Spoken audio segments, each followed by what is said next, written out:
My wife used my travel points to cheat, but left my name on the hotel reservation. I'm Hank Walker, a 53-year-old farmer from Kansas. I was married to my high school sweetheart, Laura, for 26 years. We raised 4 boys and built a life together. But then came Dominic, and everything fell apart. I've never been a flashy man. I was raised on soil and sun in Stillwater, Oklahoma, a place where a man's word and the work of his hands still mean something. I've run the Thatcher family farm since I was 19, after my father had his first stroke. I didn't complain. I didn't know how to. You get handed a legacy, you keep it alive. That was the life I expected. Simple, hard, full of routine. And for a long time I was content with that, especially after I met Shannon. Shannon came into my life when I was 24. She was 21, fresh out of community college, working as a junior accountant at a feed supplier in Tulsa. We met at a church-sponsored bonfire. She was wearing a red sweater and had this laugh, loud, real, none of that polite giggling you hear in town. I was instantly drawn in. We married the next year, built our house from the ground up on the west edge of my land. Over time, we had 3 kids, Levi, Jackson, and our youngest, Grace, all born in that same house. Shannon used to say she could smell the wheat from the front porch, and that was enough to make her feel safe. She was never a farmer's wife, not really. She didn't like mud on her boots or waking up before the rooster crowed, but she handled the books, balanced the taxes, and helped raise the kids with discipline and warmth. We were partners. I thought we were, anyway. For most of our 26 years together, we did what people like us do. We built, we worked, we stayed busy. There were no fancy vacations or shiny cars, just meals around a scratched-up oak table, family birthdays, church on Sundays, and a steady rhythm that made life feel real. But looking back now, I can see it. The cracks weren't loud. They were silent. A shift in the air, a pause between words. It started 3 years ago, maybe a little more. Shannon said she needed something of her own, that she wanted to try a new opportunity, a women's wellness and travel lifestyle brand called Reservation. They sold cosmetics, vitamins, essential oils, yoga retreats, all of it. I didn't understand it, but I told her to go for it. She was excited, genuinely lit up in a way I hadn't seen in a while. At first, I was happy for her. She was driving to Tulsa twice a week, taking calls late, learning all the lingo. I figured it would pass like most fads, but it didn't. She rose fast. Team leader, then something called a Sapphire Circle mentor. She started dressing different. Bold colors, heels, silk blouses. She bought a hybrid SUV with a Horizon decal on the back. She smiled more, but not at me. Not really. Our conversations thinned. She was always traveling, training new reps, going to conferences. She started posting motivational videos on social media, talking about freedom and finding your true feminine power. It felt like I was watching a stranger wear her skin. And then came the first flight to Mexico. I still remember her standing in the kitchen holding that glossy brochure. "It's an all-expenses-paid trip to Tulum," she said, grinning. "Just for top-level earners. No guests." I wanted to ask more. I should have. But I just nodded. "You earned it," I said. She kissed my cheek. "Thank you for always supporting me." Then she was gone. And so was the life I thought we had. It didn't happen all at once. It was more like water slowly wearing away the banks of a stream.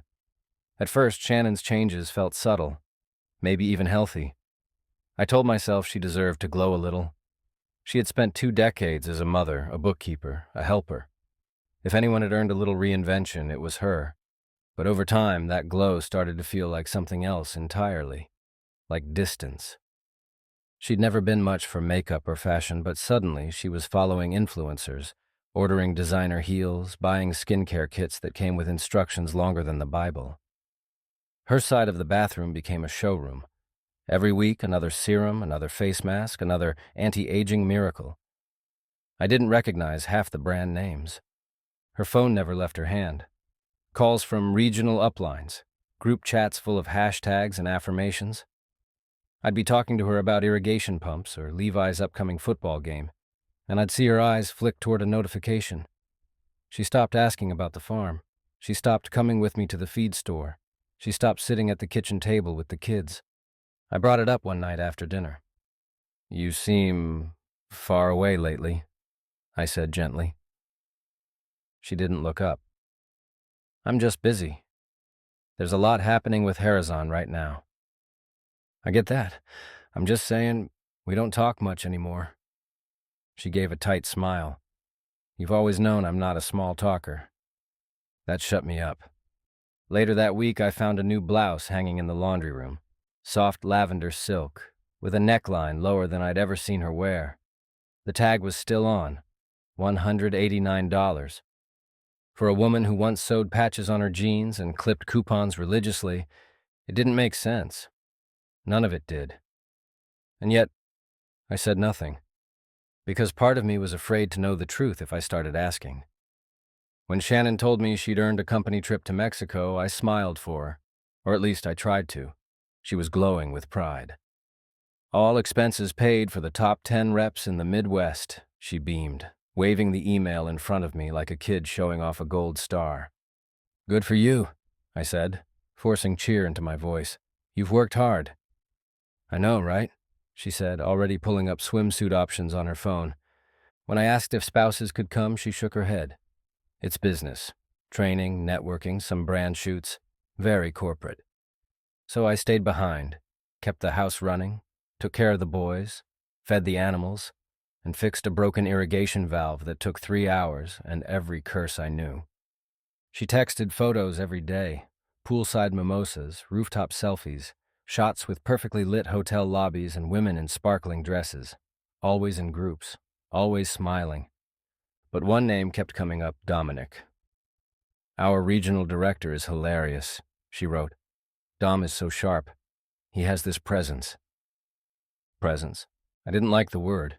It sat in my chest like a stone. Later, she told me they'd sat next to each other at the awards dinner. "Dom said I reminded him of his ex-wife. In a good way," she laughed. "Isn't that funny?" Not really. I Googled him. Dominic Connors, Vice President of Sales Expansion, San Diego. A real estate jawline and perfect veneers. His LinkedIn was full of buzzwords: visionary, team builder, brand driver. The kind of man who wore cologne and said things like, "Crush your goals." The next week, a package arrived. A little blue box with a thank you card. Inside was a fancy glass perfume bottle and a note signed only D. I asked about it. "Oh, that's from the company," she said too quickly, plucking it from my hands.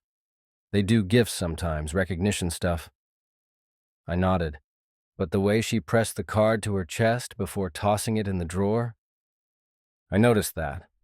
I noticed everything now, and I couldn't unnotice it. It was a Wednesday afternoon when I found the box. I'd come in early from the fields because a thunderstorm was building on the western sky. I kicked off my boots, shook off the dust, and headed to the laundry room. That's when I saw it, a delivery box, freshly opened, its contents still nestled in tissue paper. A sleek black watch sat inside, gleaming against the soft lining.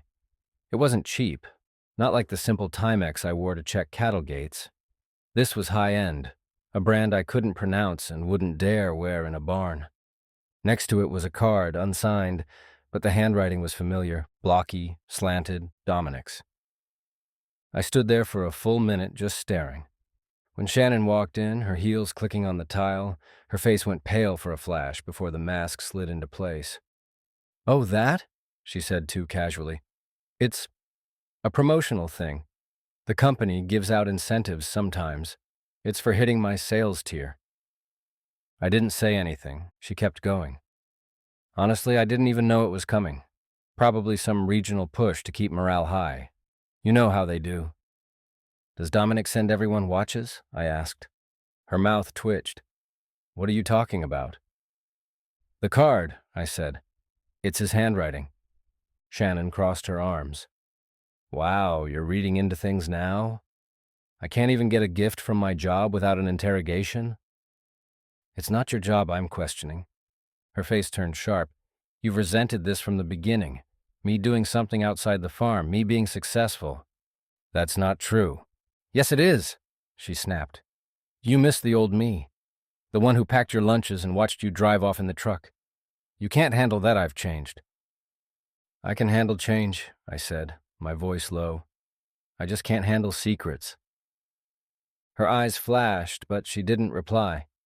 She picked up the box, perfume trailing behind her like a ribbon of tension, and walked out. That night I didn't sleep in our bed. I lay on the scratchy couch in the guest room, staring at the ceiling fan, listening to her footsteps upstairs, wondering who she had become and why I didn't see it sooner. The morning she told me about the Nashville trip, she did it over her protein smoothie, not coffee, not eggs, not how we used to start our day. She stood at the kitchen counter in yoga pants and a bright coral blazer, tapping through her phone as she spoke.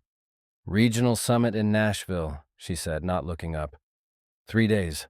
All the top reps will be there. Mandatory." She didn't ask. She announced it like she was informing an assistant. I gave a nod. "When?" "Friday through Sunday." I let it go. What was there to say? Lately, all her trips were work.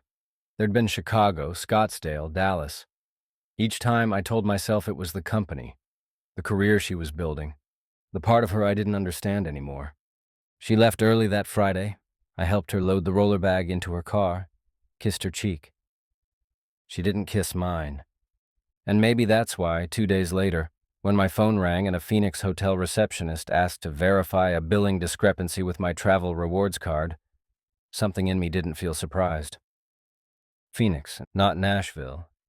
"She's listed as the primary guest," the woman said politely.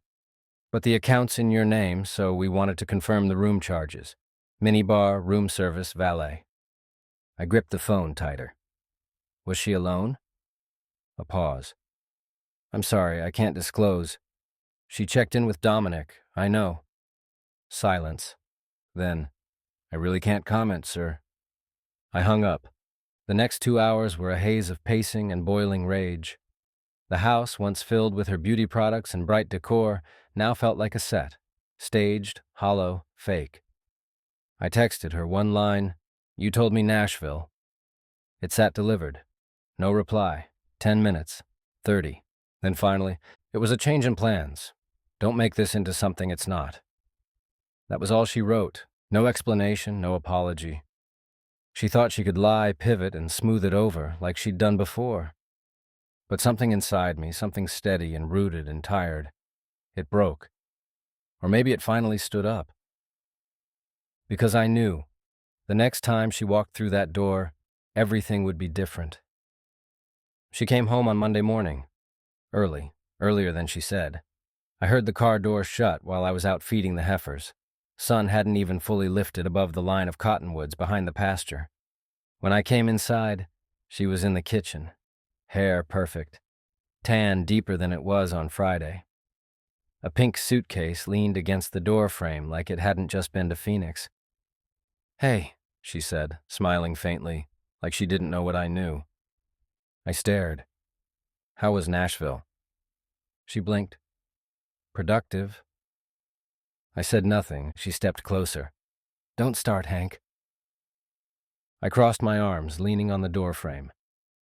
I already did. Hotel in Phoenix called. Rewards card flagged the room. Her face twitched, barely. "I told you it was a change." "With Dominic?" Silence. Then her voice sharpened. "It was work. You know how it is." "No, Laura," I said. "I don't know how it is. I've never lied to you. Not once." That's when her mask cracked. Just a hairline fracture, but it widened fast. She looked down, then up, then back down. "Nothing happened," she whispered. I said nothing. She tried again. "We were just talking." "Laura." My voice was a low growl now. "You've been using my points, booking his name with yours, for months. You think I don't know?" She froze, and then she laughed, short, cold. "Jesus, Hank. You act like I'm some villain. You haven't touched me in over a year. You live in the barn more than this house. You want a wife? Or a farmhand?" That's when my brother Ray walked in. He didn't say a word. just stood behind me, arms folded. Laura's gaze shifted. Her lip trembled. "Get out," Ray said. Laura looked between us. "This is my house, too." "Not anymore," I said. "I'll have the lawyer call you by noon." She started to cry, big, loud sobs that sounded more dramatic than heartfelt. She collapsed into a chair, face in hands. I turned and walked to the living room. Ray followed. 5 minutes later, she slammed the door and drove off.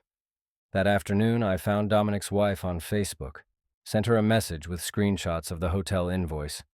I didn't write anything else. An hour later, she called me. We talked for nearly 30 minutes. Quiet, respectful. She was calm. Almost too calm. I got the sense she already knew.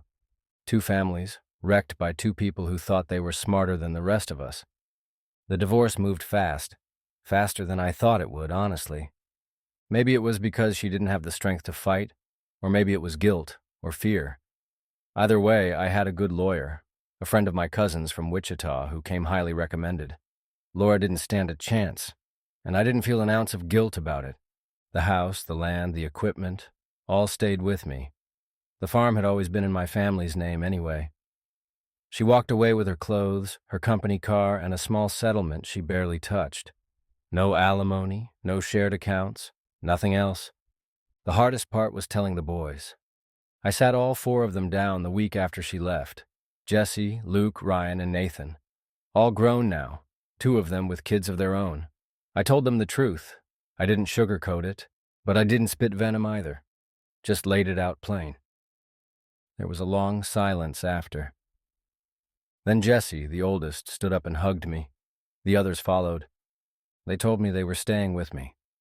Not just physically, but emotionally. They wanted nothing to do with her. "If she lied to you," Luke said, "she lied to all of us." A few weeks later, Emma's wedding came. That's our niece, Laura's side. We were all invited, but only I got the courtesy call asking me not to come. It would be complicated, her sister had said, so we skipped it. Eventually, Laura stopped showing up to family gatherings altogether. The tension was too much. Even her parents seemed tired of defending her. I heard she tried dating Dominic seriously for a while, but that didn't last. His own family disintegrated right after my message. Last I heard, he moved back to San Diego, and she stopped mentioning him at all. The boys and I kept going. The farm kept going. One season turned into another, and life, it moved forward. It's been 2 years since I last spoke to Laura. 2 years since I stood on the porch and watched her drive away in that company car. Too proud to look back, too broken to say a real goodbye. I still wake up early just like I always have. The farm doesn't wait, and neither does life. There's hay to stack, fences to mend, animals to tend. The seasons turn whether your heart's ready or not. There are moments, quiet ones mostly, when I think about the way things used to be. Not out of longing, but out of disbelief. How could something so solid for so long have cracked wide open like that? How could someone you loved for decades become a stranger overnight? But that's the thing about betrayal. It doesn't arrive like a lightning strike. It builds, slow and silent, hiding in the shift of glances, the missed phone calls, the new perfume, the extra makeup, the sudden business trips. Now I don't carry anger the way I used to. I don't replay the scenes anymore. I've worn those tapes out. There's no satisfaction in bitterness, only more pain. What I do carry is the lesson: trust your instincts. Don't dismiss that quiet voice inside you. Don't let someone convince you you're crazy when your heart is screaming that something isn't right. I built a new life here. The barn got a new coat of paint. The south field is finally yielding the way I always hoped it would. Jesse and his wife bring the grandkids around on Saturdays. They call me Pop. And when they run across the yard laughing, it does something healing to the parts of me I thought would stay scarred forever. A few weeks ago, I stood at the edge of the property, the golden fields stretching out like a promise, and I realized I wasn't broken anymore. I was alone, yes, but not lonely. There's a kind of strength that only comes from surviving what you thought might kill you. And now sometimes, when the air is still and the sun is just right, I feel something like peace. So if you're reading this, if you've been lied to, walked out on, replaced, made to feel like nothing, hear me when I say, you're not. You're still here, you're still standing. And someday, if you keep walking, you'll look up and realize you've built a life that's better than anything you lost. That's what I've done. And if I can do it, you can too.